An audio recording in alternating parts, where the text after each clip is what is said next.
Tara! Silipin natin ang isa sa magagandang house models ng Axia, ang Adeline Single Attached. Ang Adeline Single Attached ay may typical lot area na 86.25 square meters at floor area na 40 square meters. Kulay puti at brown ang exterior wall paint ng bahay.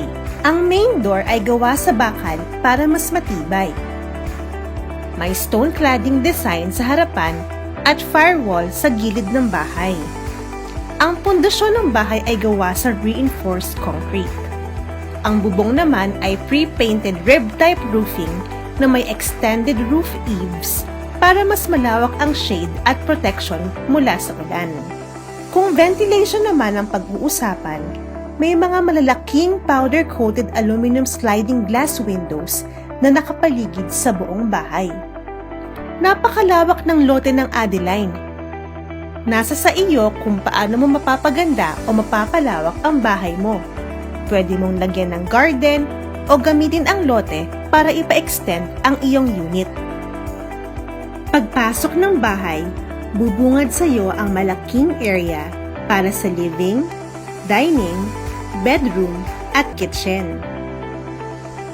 Ang deliverable na Adeline unit ay plain cement finish ang interior walls at flooring.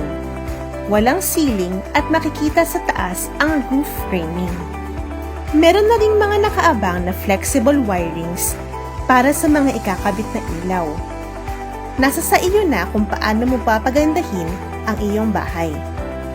Makakapili ka kung ano ang gusto mong kulay ng pader at ganoon din ang floor tiles.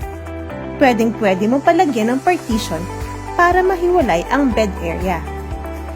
Kasyang-kasya ang double bed at cabinets. Narito naman ang toilet and bath na mayroon ng bathroom tiles. Sa tabi nito ay ang kitchen area.